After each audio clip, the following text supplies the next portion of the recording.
ఈరోజు జరిగిన సంఘటన ఏంది? యాక్చువల్గా ఆ రోజు మా కోవలక్ష్మక్క కూడా ఈ ఎన్నికలకు ఇన్ఛార్జిగా ఉన్నారు.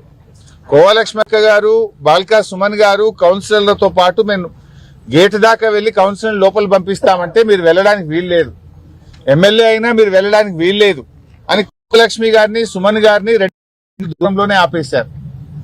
అదే సమయంలో మంత్రి గారి కాన్వాయ్ అక్కడికి వచ్చి పెద్ద ఎత్తున కాంగ్రెస్ నాయకులు, కార్యకర్తలు అందరూ కలిసి ఒక కాన్వాయ్ ని లోపల పంపిస్తా ఉన్నారు. ఒక ఎమ్మెల్యేగా లక్ష్మక్కను కాన్వాయ్ ని ఎలా అలో చేస్తారు? ఇదెక్కడి ప్రజాస్వామ్యము?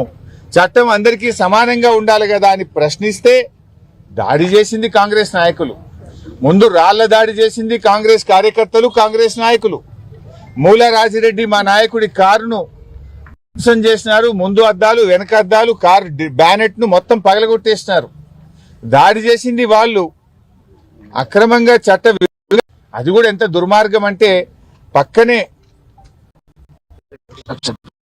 లో జైలు ఉంది, అదే రామగుండం పోలీస్ కమిషనరేట్ పరిధిలో పెద్దపల్లిలో జైలు ఉంది, పక్కనే ఆసిఫాబాద్ లో జైలు ఉంది. 200 కిలోమీటర్ల దూరంలో ఆదిలాబాద్ లో అంటే మీ నిందాలో జైలులో పెట్టడమో అక్రమ కేసుల ద్వారా ప్రజా తీర్పును కాలరాయగలుగుతారా? ప్రజాస్వామ్యంలో ప్రజా తీర్పును కాలరాసినప్పుడు పెద్ద ఎత్తున వెనక్కుతున్నట్టుగా వారు గాంధేయవాదిగా మరి చెప్పి నేను వారిని అడుగుతా ఉన్నా. రాహుల్ గాంధీ గారు దేశంలో ఎక్కడ పోయినా రాజ్యాంగం చేతిలో పట్టుకొని తిరుగుతూ రాజ్యాంగం ఏమైంది? 14 కౌన్సిలర్లు బీఆర్ఎస్ పార్టీని గెలిపించారు, 7 మాత్రమే కాంగ్రెస్ పార్టీ గెలిచింది. మరి మీ రాజ్యాంగం ఏమైంది? ఈ రాష్ట్రంలో పట్టపగలు రాజ్యాంగం ఉంటే రాహుల్ గాంధీ గారు ఎందుకు స్పందించరు? చెరకదిప్పుతున్న ఈ రాష్ట్ర ఇన్ఛార్జ్ మీనాక్షి నటరాజన్ గారు ఎందుకు స్పందించరు?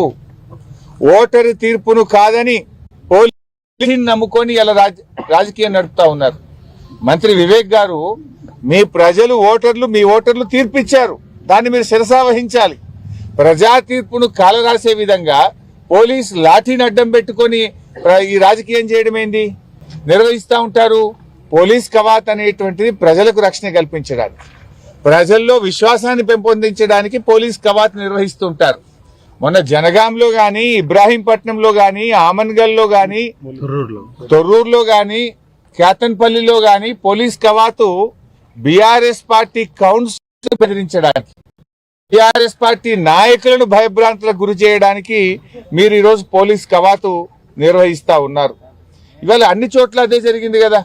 ఇబ్రాహీంపట్నంలో మాకు స్పష్టమైన మెజారిటీ, జనగాంలో బీఆర్ఎస్ పార్టీ కౌన్సిలర్ చెయ్యెత్తుతా ఉంటే లోపలున్న కాంగ్రెస్ కౌన్సిలర్లు ఆ చెయ్యిని బట్టి కిందికి లాగుతా ఉన్నారు. యూట్యూబ్ లో లైవ్ వస్తుంది, ఎన్నికల కమిషన్ వీడియో కెమెరాల్లో ప్రజలందరూ చూస్తున్నారు.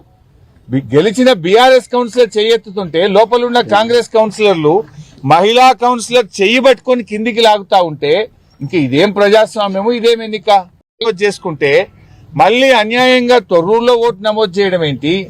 అక్కడ మా నాయకుల మీద చేసి తొర్రూరులో ప్రజాస్వామ్యాన్ని కూని చేసినారు.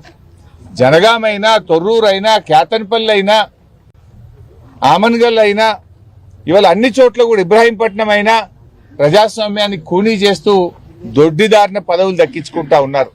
నువ్వు ఎన్ని ప్రయత్నాలు చేసినా రేవంత్ రెడ్డి గారు, మీరు ప్రజా ఆమోదాన్ని కోల్పోయారు.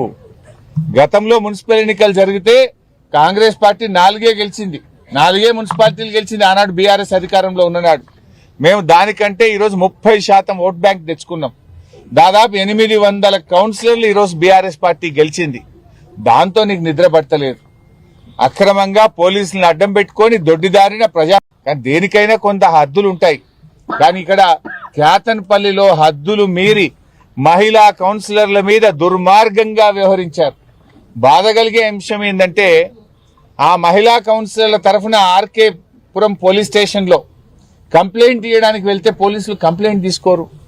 సిఐ గారు లేరంటారు, ఉన్న కానిస్టేబుల్ కంప్లైంట్ తీసుకోడు.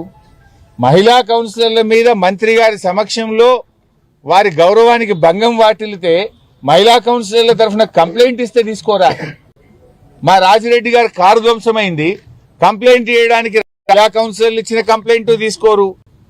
మీరు మీ పోలీస్ కానిస్టేబుల్ తో కంప్లైంట్ పెట్టించి మా నాయకుల మీద అక్రమ కేసు పెట్టి అరెస్ట్ చేస్తారు. మరి రాజిరెడ్డి గారు కారు ధ్వంసం చేసిన కాంగ్రెస్ నాయకులను అరెస్ట్ చేయరా?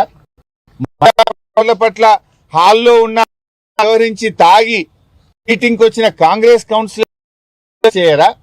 ఎందుకు ఆ పిటిషన్ తీసుకోరు? ఎందుకు కేసు నమోదు చేయరు?